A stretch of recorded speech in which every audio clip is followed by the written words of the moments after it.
Indeed, as Oliver said, I think that this component of going deep is one of the biggest challenges of nowadays society. Specifically, we talk about character building.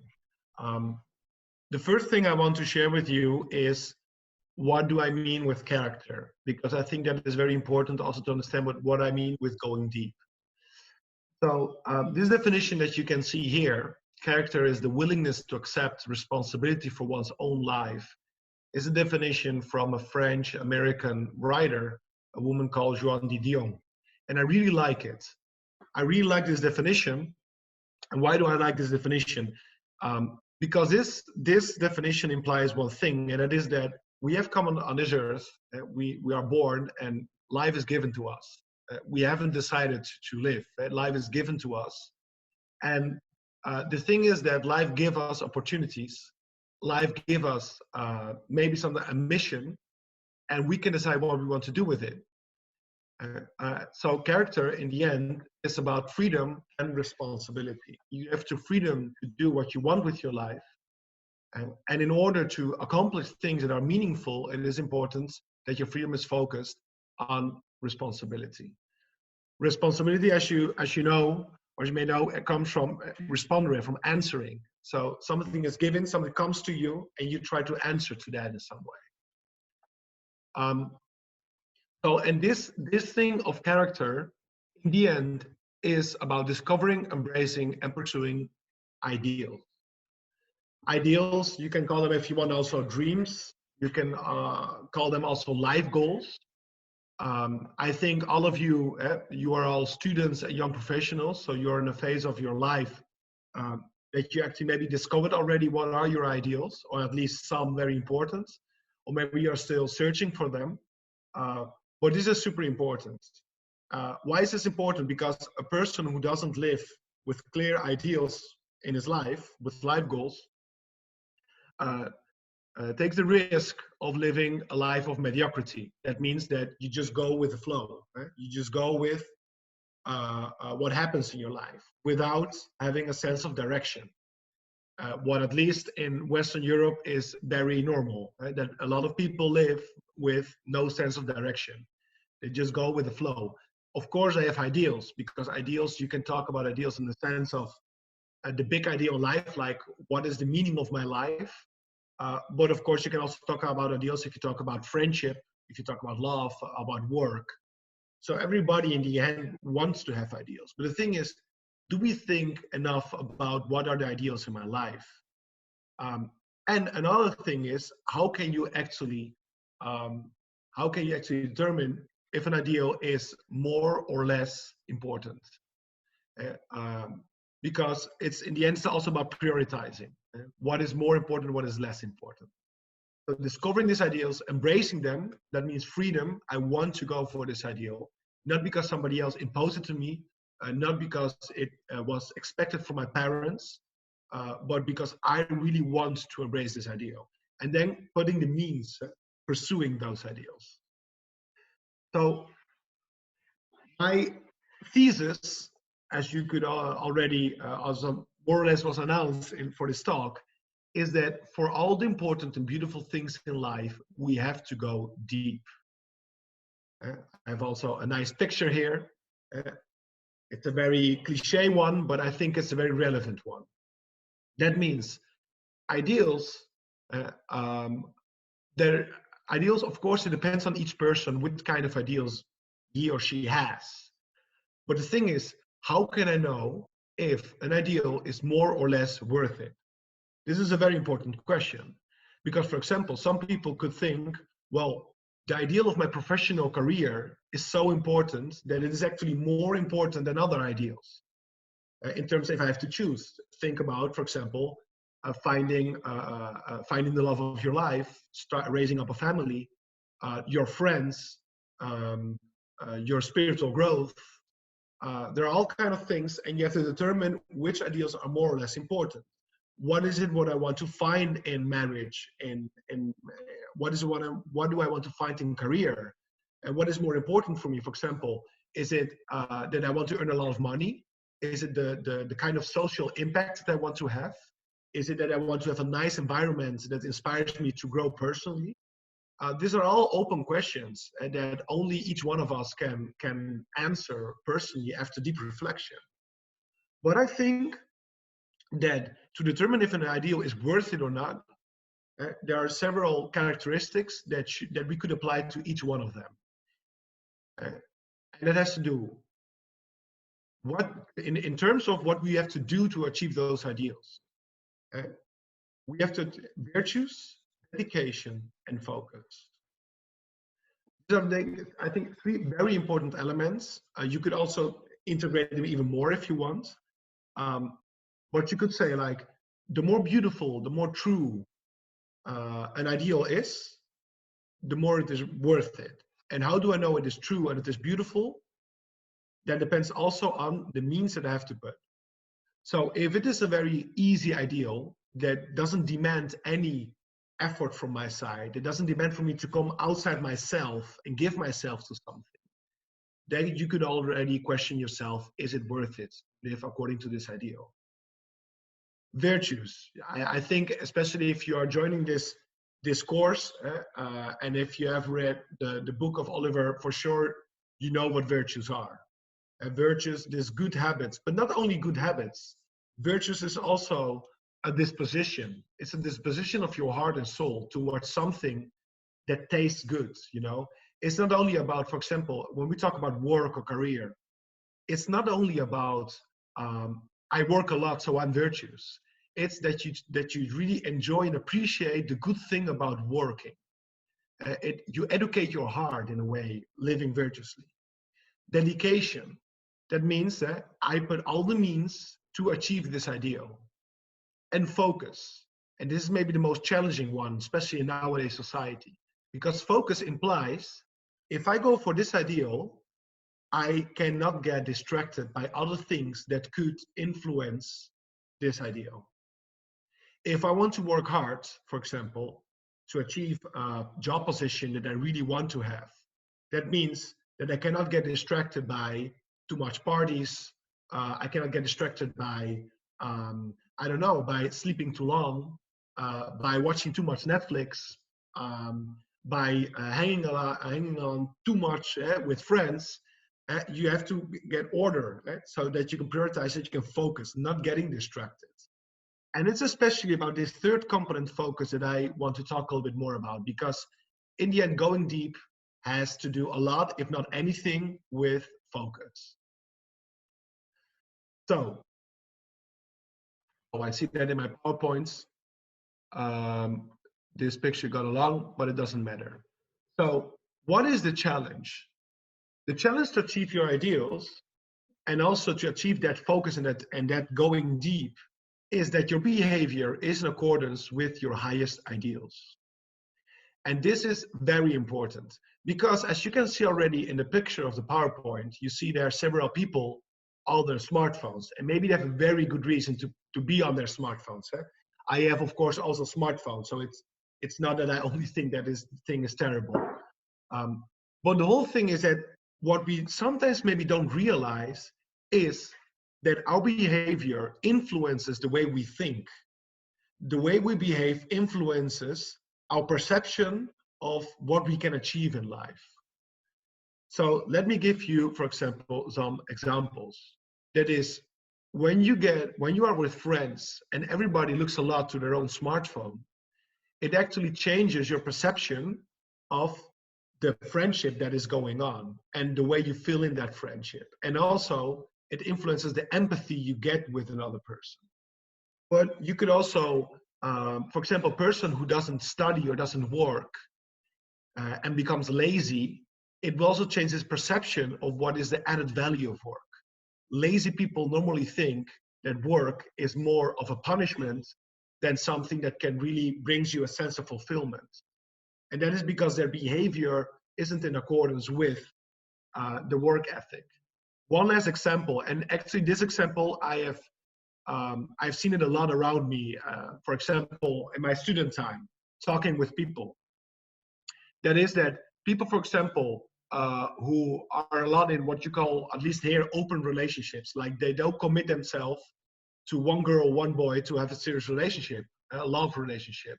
but maybe they're with one, and after a month they got bored and they go with another one, or they're at a party and they have a nice time with this girl, with this boy, and then it's like, okay, you know, without commitment, just for the fun and for the pleasure of it.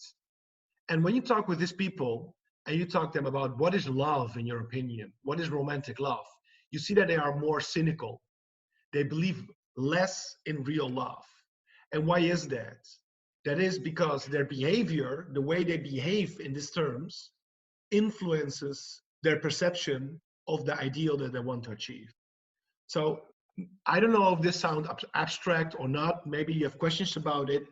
But what I want to say is it's very important to examine your own habits, the way you behave in your daily life, and that you do this following intellectual exercise.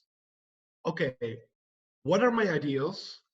And if I look to my behavior today, has it actually helped me to walk on this way towards my ideals or not? Because it is very important for you in order to actually form good ideals and to walk on. It's not only a theoretical picture. I want to have love in my life. You have to give it a concrete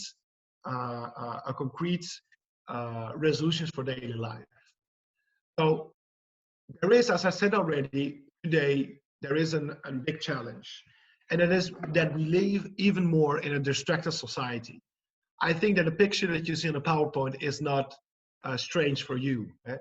A lot of people, and you and me also a lot of times, on our smartphones. And of course, smartphones have a lot of good things, and we can use it in wonderful ways of communicating, especially now in Corona times.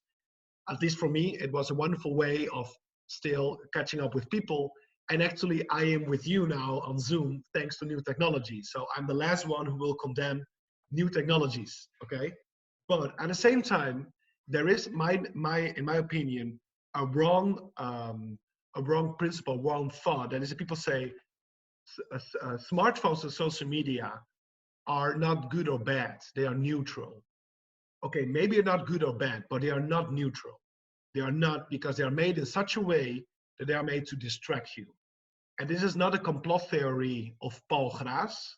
This is something that big people in high-tech companies actually have confirmed. For example, the guy you see here on the picture is Tristan Harris. He was a big guy inside Google, and his job was to influence people so that they spend as much as time of their conscious time on screens on products of Google. So he knows a lot. And after a while, he thought, what am I actually doing here? Is this ethical, what I'm doing? And he started his own foundation to make people aware of how tech companies can manipulate you through new technologies. So let me just share some statistics with you. First one, they're from the US, but I can say from my own experience and investigation that what happens in the US, in Western Europe, and also in the Philippines, because I know the situation in the Philippines, because I was there last year and I have investigated it, it's not that different, okay? So you can also apply it to your own country, the US, the Netherlands, or the Philippines. US adults and teenagers, oh, they are from 2018, the statistics. Check their phone up to 150 times a day. I'm going back now to what I said about going deep. So if we talk about going deep and focus, we talk also about concentration. And not only concentration in your work, I also mean concentration in, for example, a conversation with a friend in a bar. I mean also concentration in reading a book, concentration in taking time, for example, for prayer, taking time for a time of mindfulness if you want, for silent reflection, for walking through nature. I'm also talking about doing sports, whatever you want, okay? So concentration is not only about work and study, it's about every aspect in your life. Okay, 150 times a day, there are a lot of interruptions. I can already say to you, maybe for sure you have heard of the term multitasking, that some people say that they have the skill of multitask. Oh, by the way, Dutchies like me, we are not really of the nuance and we can be a little bit direct, okay? So, so just that you know it. Multitask is complete nonsense. It's impossible. What you cannot multitask. What you can do is change fastly from one task to another. Oh. 1 second.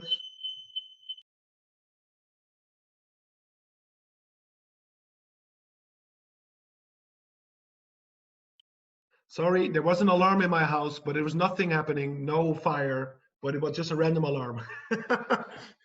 This was actually a big interruption in like a smartphone. No, whatever mind. Okay, so yeah, the 150 times a day. I mean, multitasking is a myth. What I want to say is there are a lot of studies and evidences from universities all over the world, especially in the US, that have shown that people who take time for one task and after finishing it start with a new one, instead of taking micro interruptions to start other tasks as well, they perform much better. Let me give another example, more from a social perspective. Um, when you are with a friend having a good conversation, and you interrupt that conversation because you feel a thrill on your smartphone and you check your WhatsApp, it actually demands, it actually takes away deepness from that conversation. And this is also proven. So the whole thing is that if we think about it, how many times do I check my smartphone in a day? Maybe we come to the conclusion that we are not achieving the deepness that we want to have to achieve in what we are doing. Second one, 75% feel panicked when they cannot immediately locate their phone. So that means that we have a lot of dependency. Every time I read this statistic, I smile because I recognize something, of course, in myself. And I think that being aware of it is already a wonderful first step to deal with it. There is one author, I can send the link because I think it fits, well, I think Oliver knows him, Cal Newport, Deep Work. If you don't know it, I can share a link, but he is just awesome. And he would recommend you that sometimes it's good to do like a break of one day or a week even without your smartphone, just to be more detached and also to have more focus on other stuff. Half check it first thing in the morning while still lying in bed. And I can also confirm that in this statistic is also people who are married who wake up and before they give a good morning kiss to their husband or wife, they check their smartphone. So even from that perspective, it's interesting. 30% check it while dining with others. Let me give you a funny but also an awkward example of this. I was in a school in Manila, a girls' school. Woodrose is the name of the school. Some of you may know it. And I was there giving a talk for, I think it was like 250 girls who were 14 or 15 years old, more or less. And I was there with them and I asked her the question, raise your hand if your parents check their smartphone during dinner. And like 75% of them raised up their hands. And I said to the girls, you have a very important task. You have to educate your parents because your parents don't know how to use their smartphone. And the funny thing is, after that talk, I had all the parents in the room, so I could give them a strong talk about giving good example to their children. But in any case, I think this is an important aspect also. It shows. But the whole thing is that we do this not only because we are weak, but also because high-tech companies know our psychological weaknesses. They know how our brain functions. They know what gets our attention. A term like dopamine is something that you have really, for sure, you have heard of dopamine. This thing in your brain that releases and that, among other things, gives you pleasure and focus. So they are Facebook, Instagram, Apple, Google. They're masters in dopamine. Okay, they know really well how to make a smartphone that gets your attention. So from that perspective, I'm focusing now a little bit on smartphones, and of course, going deep is much broader than that. But I think it's a good reflection about what I mean with going deep. Focus is about saying no. We have never had so many opportunities to do stuff, to connect with other people, to learn new stuff, to entertain ourselves, to connect with all kind of things. But the whole thing is going deep is using your freedom in a very conscious way, because what you're doing is saying, I want to go for this, while I also could go for another thing, but I decide to go for this because I think this concrete thing is what is giving me more purpose and what is going to fulfill me more in my way to my ideals. And that implies, and even Steve Jobs says it, that I don't focus on other things. So while I'm working, I work fully 1 hour, for example, on this thing. And after that, I focus on another thing. And if I am with my girlfriend, with a good friend, or whatever, I choose to put away my smartphone and to focus on this conversation I'm having with that person. A wonderful example I found, also of going deep, I gave Friday evening workshop to teenagers, 15 teenagers in the south of the Netherlands. And before the workshop started, the guy who organized it, he got a shoebox and he let it go through the room and said, I want everybody to put a smartphone inside the shoebox. I also put it in the shoebox. And for 1 hour and a half, all these teenagers had no smartphone with them, and me neither. And that was a wonderful thing, because at the beginning they are a little bit like complaining, like, oh, why don't we have to do this? But it was actually a way of helping them to focus more on the workshop we were having, because that smartphone can really like take that away from you. And so going deep is so important. Let me give you one study that I found fascinating, because it explains really well the thing of the importance of going deep. Research studies have shown that students who use inessential technology, either during class or while studying, face difficulties on both academic and personal level. Why is that? That is, if you read other things of this investigation, because they have less capacity to concentrate and focus what is relevant, and they get more distracted by things that are not relevant. Let me give you another example. There is a study, you can Google it, it's called the iPhone effect. It was another study done by a university in the US. I forgot which university it was, but I think it was the Pennsylvania State University, but I'm not sure. What they did in this research was they put random people together in couples to talk with each other. And they gave them some topics to suggest them, but they could talk whatever they want. They didn't know each other, okay?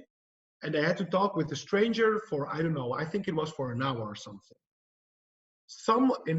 Half of that group, of that couples, they let them have their smartphone up the table.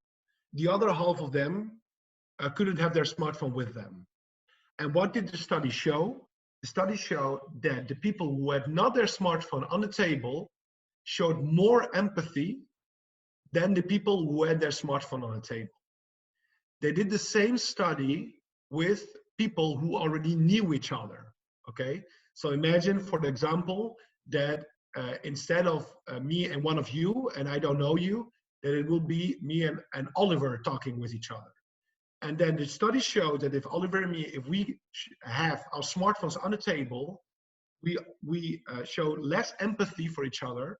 And empathy, I also mean emotional intelligence, reading each other's emotions, knowing what each other mean, going deeper in the conversation, asking deeper questions to each other, than if we had our smartphones on the table. So I think these are interesting things to reflect about. If you look, for example, to 4 domains in your life, one is work and study. The other one is friendship and social relationships. The other one is, let's call it personal improvement, personal knowledge, and your own personal leisure time. And the other one is in the aspect more of what we could call loving relationship, like a romantic one. Look to this 4 and look actually how you get distracted by stuff like new technologies like your smartphone, how you get distracted in these 4 domains, and how you could go deeper. Because if you go deep, you will achieve more meaning. And if you go deep, you will go better in your ideals.